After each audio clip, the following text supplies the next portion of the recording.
مجھے شکایت بھی بعض لوگ کہتے ہیں یار ان کو منع کرو. دیکھو مجھے خوشی اس بات کی ہوتی ہے کہ یہ جو لڑکے رات کو لونڈے لپاڑے کرکٹ کھیل رہے ہیں نا, یہ رات کو کھیلنا اس کی علامت ہے کہ دن میں روزہ رکھ رہے ہیں, ورنہ دن میں کھیل رہے ہوتے ہیں نا. نہیں یاری بات سمجھ میں. تو یہ بیچارے لونڈے لپاڑے اگر دن میں روزہ رکھ رہے ہیں, ٹین ایجز لڑکے, تو اس روزے پہ خوشی مناؤ. ان کے کرکٹ پہ کیوں آپ کو غم ہو رہا ہے؟ کچھ چرس تو نہیں پی رہے نا پوری رات بیٹھ کے. مجھے تو یہ دیکھ کے خوشی ہوتی ہے کہ یار کرکٹ کی ٹھڑک بھی انہوں نے نہیں پوری کرنی ہے, لیکن اللہ کا یہ فضل ہے کہ یہ کرکٹ ان کو روزے قضا نہیں کروا رہا ان سے. ورنہ جو کرکٹ کے شوقین ہوتے ہیں وہ کہتے ہیں یار ہم نے چونکہ دن میں کرکٹ کھیلنا ہے تو ہم سے روزہ نہیں رکھا جا رہا. ان لڑکوں نے کیا کیا یار, کرکٹ تو کھیلنا ہی ہے تو اب رمضان میں دن میں روزہ رکھنا ہے تو کرکٹ کب کھیل لو؟ رات کو کھیل لو.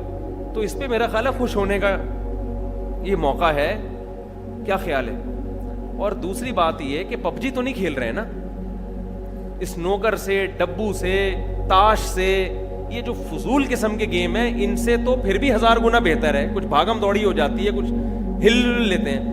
بہتر تو یہ ہے کہ رمضان کی راتوں میں عبادت کر لیں آپ. اچھی بات تو یہ ہے, لیکن ظاہر ہے اتنے نیک لوگ مارکیٹ سے کیا چل رہے ہیں, شارٹ چل رہے ہیں. ابھی تو یہ شکر ادا کرو چرس نہیں پی رہے, آئس نہیں پی رہے, اور بھی پتہ نہیں کیا کیا چیزیں آ گئی ہیں, مین پوری ہے اور پتہ نہیں بہت کچھ آ گیا, وہ نہیں کر رہے. تو اس لیے تھوڑا سا پازیٹیو سوچ لینا چاہیے. میں واقعی خوش, میں کل رات کو آ رہا تھا تو میں نے دیکھا گلی محلے میں کراچی میں نا پوری رات کرکٹ چل رہا ہوتا. مجھے خوشی اس بات, میں نے لڑکوں سے کہا, میں نے کہا یار یہ اس کی علامت ہے روزے دار ہے. یہ کیا ہے؟ یہ رات کو اس لیے کھیل رہے ہیں کہ دن میں روزہ رکھ کے نہیں کھیل سکتے ہم. تو اس زمانے میں یہ لونڈے لپاڑے, یہ ہوتے تو لونڈے لپاڑے ٹائپ کے ہی ہے نا, کوئی ذمہ داری ہے نہیں, نہ بیوی ہے, نہ بچے ہیں, نہ کوئی پڑھائی. کراچی میں الحمدللہ پڑھائی کی فکر تو کسی کو ہوتی نہیں ہے ذرا سی بھی. تو کراچی میں جو پڑھ کے پاس ہو رہا ہے وہ دنیا کا سب سے بڑا بے وقوف ہے. اور ابھی الحمدللہ پیپلز پارٹی کی گورنمنٹ بھی آنے والی ہے. تو لوگ مجھے کہہ رہے تھے اتنی مہنگائی ہوئی تھی, اتنی مہنگائی. تو میں نے کہا اب وہ مہنگائی الحمدللہ ختم ہو جائے گی, نئی گورنمنٹ بنے گی, زرداری صاحب آئیں گے. تو اب وہ کہہ رہے تھے حج 2.5 لاکھ کا تھا اب 8 لاکھ کا ہو گیا. تو میں نے کہا اب زرداری صاحب آئیں گے تو اب 2.5 لاکھ کا دوبارہ ہو جائے گا. کتنی زبردست بات ہے. تو اب جو ہے پیپلز پارٹی سے ہمیں چڑ نہیں. پیپلز پارٹی میں بہت اچھے اچھے لوگ بھی ہیں. میں جب تک جماعتوں سے ملتا نہیں تھا میں سب کو, بہت سے لوگوں سے بدگمان تھا, لیکن پیپلز پارٹی میں بڑے اچھے اچھے خاندانی لوگ بھی ہیں, اسلام سے محبت کرنے والے بھی, ملک سے بھی, مسلم لیگ میں بھی ہیں, پی ٹی آئی میں بھی ہیں. ہر جماعت میں اچھے بھی ہوتے ہیں اور برے بھی ہوتے ہیں. لیکن ہمارے جو سابق صدر تھے وہ بہت زیادہ, یعنی ان کی تقریروں پہ بندر ہنستے ہیں.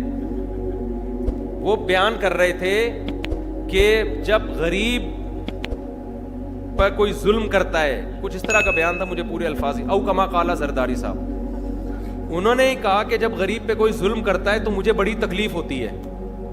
تو میمز بنانے والے نے دکھایا جنگل کے بندر بھی ہنس رہے ہیں کہ یار حضرت آپ کیسی باتیں کر رہے ہو. تو ہمیں پیپلز پارٹی سے وہ نہیں, پیپلز پارٹی میں اچھے برے ہر طرح کے لوگ ہیں. لیکن اگر میرے بھائی ہمارے صدر یا وزیر اعظم اب اگر زرداری صاحب بن گئے نا, میں تو اگلی فلائٹ سے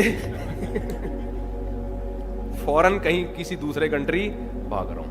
میں افورڈ نہیں کر سکتا بھائی, میں افورڈ نہیں. اور ویسے بھی انہوں نے سب سے پہلے میرے کو لائن پہ لگانا ہے, کیونکہ میں نے تو ہر دوسرے جمعے میں حضرت کا بڑا اچھا تذکرہ کیا ہے. آنے کے بعد انہوں نے کہا سب سے پہلے تو اس کو لائن پہ لگاؤ. ان کے لیے لائن پہ کسی کو لگانا کوئی مسئلہ نہیں ہے, ٹھیک ہے نا. وہ کچھ بھی نہیں ہوتا ان کے, وہ بہت بڑی اللہ نے ان کو نوازا ہے بہت ساری صلاحیتوں سے, ٹھیک ہے. ان کے لیے وہ مسکرا کے سارے کام کر رہے ہوتے ہیں, ٹینشن لیتے ہی نہیں. تو اس لیے بہت زیادہ آپ وہ نا خوشیاں نہ منائیں کہ اب پتہ نہیں کیا حکومت بدلے گی تو کیا ہو جائے گا, یہی ہو جائے گا. تو شاید یہ آ جائیں پھر پتہ نہیں کیا ہوتا ہے. تو میں کیا بات کر رہا تھا, جو بات کر رہا تھا ہے, ہاں تو کرکٹ جو ہے نا, بہتر تو یہی ہے کہ بھائی چلو کھیل بھی رہے ہو تو تھوڑا سا حصہ عبادت کے لیے رات کو نکالو. ان نوجوان لڑکوں سے میں کہتا ہوں, آپ جو کرکٹ کھیل رہے ہو, سحری کے وقت میں 2-4 رکعتیں تہجد کی پڑھ لو. اٹھے ہوئے ہی ہوتے ہو نا, تو 2-4 رکعتیں پڑھنے میں کیا جا رہا ہے. اتنی فضیلت ہے رات کے آخری حصے میں تہجد کی, اتنی فضیلت ہے. تو ہم آپ کو کرکٹ سے منع نہیں کر رہے, ہم کہہ رہے ہیں بھائی 2-4 رکعتیں کچھ اللہ اللہ بھی آخری وقت میں بولو کر لو, ٹھیک ہے کھیل لیا آپ نے, مجھے تو خوشی ہوتی ہے پب جی نہیں کھیل رہے, چرس نہیں پی رہے یار, کوئی ہلا گلا کر رہے ہیں, اور ویسے بھی تھوڑا ایکٹیویٹی ہے, یہ بھاگیں گے دوڑیں گے تو دماغ فریش ہوگا نا, کوئی ٹینشن دیں گے, یہ خوشی کی بات ہے. دوسرا کام, کرکٹ میں جوا نہ لگاؤ. جوا کیا مطلب, 2 ٹیمیں پیسہ لگاتی ہیں, جو جیتتی ہے وہ سارا پیسہ لے جاتی ہے.